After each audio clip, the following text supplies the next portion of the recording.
Welcome back, focused learners. Today's explainer is a little different, but honestly, it's incredibly profound. We're diving deep into a beautifully moving spiritual address simply titled, "The Weight You Carry Was Never Yours." Look, if you've ever felt just completely drained by the demands of life, or if you're carrying around this unexplained heavy exhaustion right now, this explainer was built entirely for you. The source material we're unpacking today isn't a traditional data set or a scientific journal. Nope, it's an emotional, spiritual roadmap. It's designed to help us identify, understand, and then finally release those invisible emotional burdens we've been hauling around. So settle in, maybe take a deep breath, and let's get started. Have you ever felt crushed by a weight that wasn't even yours? I mean, what a hook, right? Our source text opens up by speaking directly to this very specific kind of exhaustion. It's not that good physical tiredness you get from a long run. It's the quiet, crushing reality of carrying an invisible yoke. The address points out that so many of us just walk through life assuming this heaviness is, well, just the normal cost of being a caring, responsible person. But what if it isn't? What if the exhaustion you feel isn't a sign that you need to toughen up, but actually a massive flashing sign that you're carrying something you were never meant to pick up in the first place? All right, let's jump right into section 1, naming the unseen burden. Because here's the thing, before we can put a heavy load down, we actually have to recognize what it is we're carrying. And this address is super specific about categorizing these invisible weights. We are talking about fears that belong to people who are long gone, unspoken expectations that you've silently decoded into this rigid list of daily duties. It even mentions the unfinished prayers of relatives. And maybe most strikingly, inherited shame. Shame that actually belonged to someone else entirely, but it landed on you simply because you were the one strong enough to hold it without breaking. It's wild to think about. The fascinating and frankly heartbreaking thing the material points out is why we pick these up. We often do it because we genuinely believe that a faithful heart is supposed to carry everything alone. We kind of trick ourselves into thinking that suffering in silence is the ultimate proof of our love and devotion. But holding all of that comes with a very real physical cost. The text notes, and I quote, "I see the shoulders that have been held tight for months, the back that has forgotten what it feels like to stand without bracing." The speaker is really emphasizing the extreme physicality of our inner lives here. When you carry the fears and shame of others, your body literally physically responds. Your head bows, your chest tightens up, you almost forget how to take a deep breath. It's a stark reminder from the text that spiritual and emotional burdens directly translate into a physical posture. You're basically constantly bracing for impact. Which brings us to section 2. When strength becomes a prison. Normally, we celebrate endurance, right? But the text introduces this really powerful paradox about our own resilience, describing the listener as a holding ground for what other people could not face. Just think about that for a second. If you are that person who never says no, your strength actually becomes a trap. Your sheer ability to just endure, to hold everything together, inadvertently causes the entire world to rearrange itself around your quiet suffering. Everyone just comes to count on your uncomplaining nature.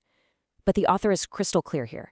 While that strength is absolutely real, it was given to you for a season, not as a lifetime sentence. You are never meant to be a permanent storage facility for everyone else's unresolved pain.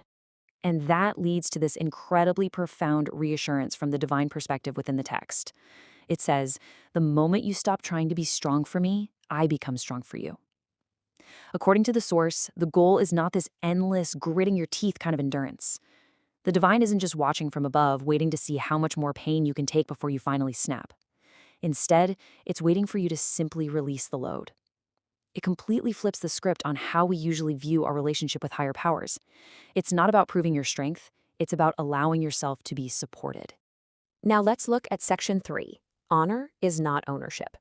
This text draws a brilliant distinction that fundamentally shifts the whole paradigm around duty and love. It totally acknowledges that stepping up and carrying a heavy burden to protect the people you love is deeply honorable. That isn't a sign of weakness, it's a sign of profound faithfulness.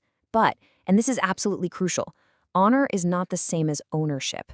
You can faithfully hold a heavy load for a season, sure, but just because you honored the burden by carrying it when it was absolutely needed does not mean it is yours to keep forever. The material strongly warns us against the massive mistake of believing that returning a burden, or just putting it down when your arms grow tired, somehow means you failed. So how do we fix this? That brings us to section 4, the posture of receiving. If we aren't meant to hold on to these weights forever, how exactly do we let them go? The source gets incredibly practical right here. It actually redefines what it means to be ready for relief. Being ready does not mean being perfect. It doesn't mean you have to pray more or fast more or somehow earn your relief through even more suffering. Actually, the author explicitly calls out that toxic mindset as a totally false narrative. Instead, being ready is simply a posture. It's being open, unclenched. It's adopting this almost childlike expectation. Think of it like the way a tired traveler receives a glass of water. They don't analyze it, they don't ask if they deserve it, they just drink it. The address actually gives us literal, physical instructions to help manifest this spiritual release. Step 1. Drop your shoulders. Just let go of that tension that's been living in your neck for months. Seriously, try it right now. Step 2 is to lift your head slightly. Remind yourself that your neck muscles were made to look up, not just to constantly stare down at the heavy road ahead of you. And finally, step 3, open your hands. Open them the way someone does when they drop a weapon. You're getting ready to receive, rather than constantly grasping and holding on. This physical unclenching, that is the exact posture of receiving the relief promised in the text. Moving right along to section 5, from failure to completion. When you finally drop your shoulders and open those hands, how do you actually frame that ending in your mind? The author asks us to really notice the difference between an ending that feels like a failure and an ending that feels like a completion. From the outside looking in, someone putting down a burden might look exactly the same in both scenarios. But from the inside, they feel completely different. A failure leaves you with this heavy, lingering sense of shame. But a completion leaves you with rest. The text firmly asserts that putting down the role of being the strong one for everyone isn't quitting, not at all. It is successfully finishing a really difficult chapter. You did the work, you did it well, and now you are officially released from it, into a higher kind of freedom. As we near the end of our explainer today, the source offers this incredibly beautiful, just deeply reassuring message. You are not a problem to be solved. The text notes that way too many of us live our lives inside definitions written by people who had absolutely no authority to define us. A careless word from a teacher, a harsh sentence from a super stressed parent, or maybe the departure of a friend that somehow convinced you that you were easy to leave. The source impartially, yet so powerfully, declares all of those past definitions to be completely invalid. You are fundamentally loved exactly as you are.